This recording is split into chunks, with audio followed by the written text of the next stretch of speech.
Baik, Assalamualaikum warahmatullahi wabarakatuh. Perkenalkan, nama saya Arfan Ramadhani. Saya dari kelas T4C dengan NIM 233140700111095.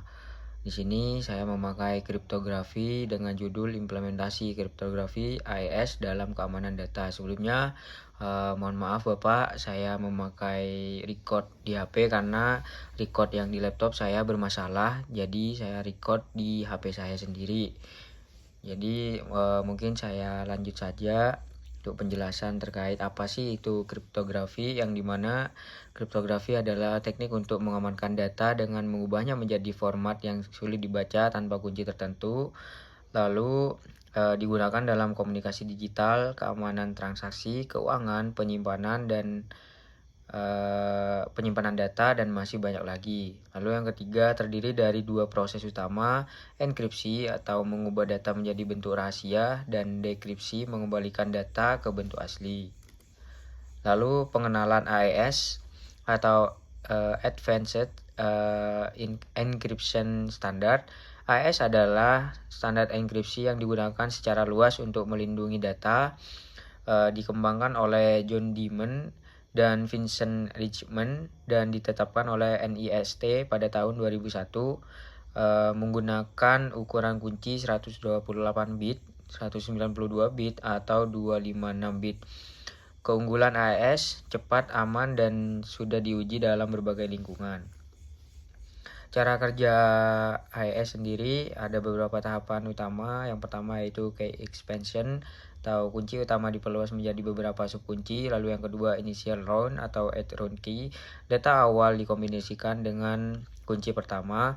Lalu yang ketiga main rounds, yang dimana ada beberapa tahapan. Yang pertama subbytes, menggunakan substitusi dengan tabel XBox untuk meningkatkan keamanan. Lalu yang kedua shift rows, baris dalam blok digeser untuk memperkuat difusi data. Lalu yang ketiga mix columns, data dalam setiap kolom dikombinasikan untuk memperkuat keamanan. Lalu yang keempat yaitu add round key, setiap blok dikombinasikan dengan kunci sesi. Lalu yang keempat final round, sama seperti main rounds tetapi tanpa mix columns. Lalu implementasi AES secara nyata atau enkripsi dan dekripsi. Yang pertama syaratnya yaitu menginstal pustaka yang diperlukan dengan pip install PyCryptodome, yang dimana saya sudah menginstal di CMD dan statusnya sudah sukses. Lalu yang kedua membuat program Python untuk mengenkripsi file. Di sini saya memakai file pattern. Yang ketiga melakukan uji coba dengan file teks asli dan lihat hasil enkripsi serta deskripsinya.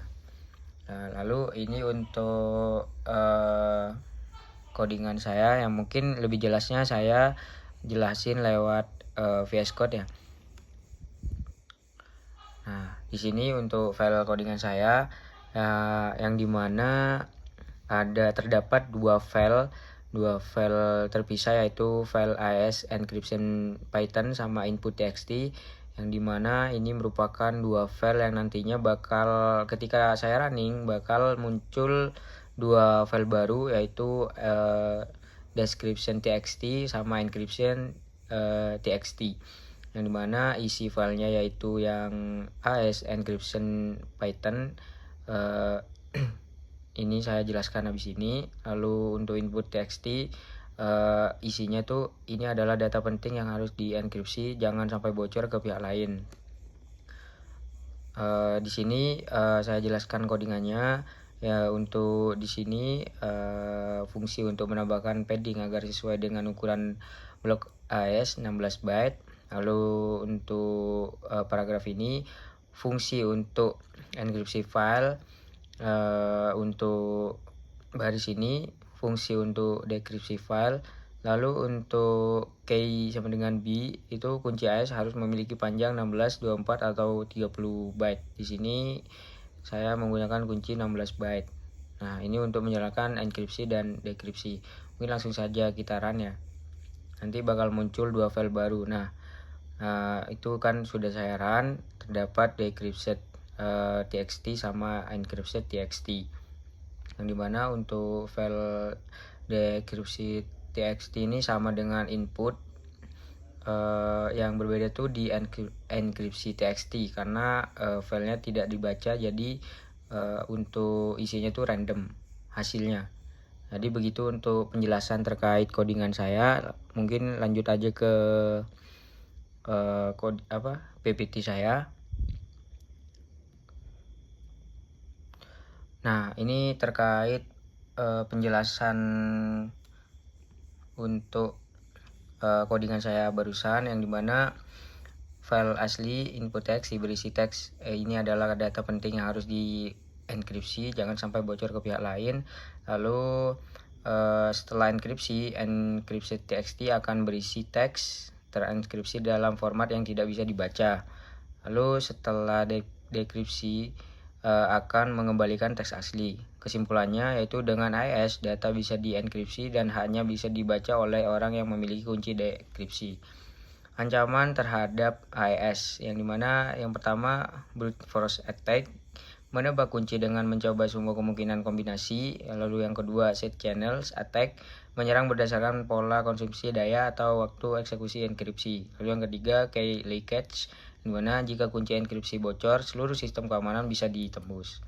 Untuk mitigasi serangan, yang pertama gunakan kunci yang panjang. AES 256 lebih aman dibandingkan AES 128.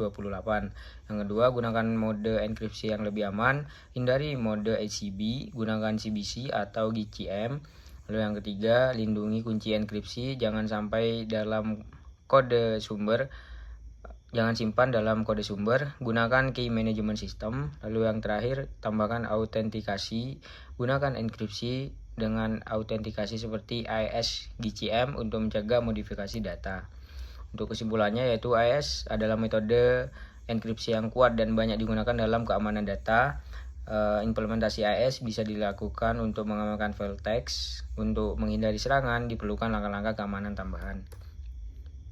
Terima kasih, mungkin itu saja dari saya. Sebelumnya mohon maaf Bapak untuk recordan saya di laptop bermasalah, mohon maaf sebelumnya. Terima kasih. Wassalamualaikum warahmatullahi wabarakatuh.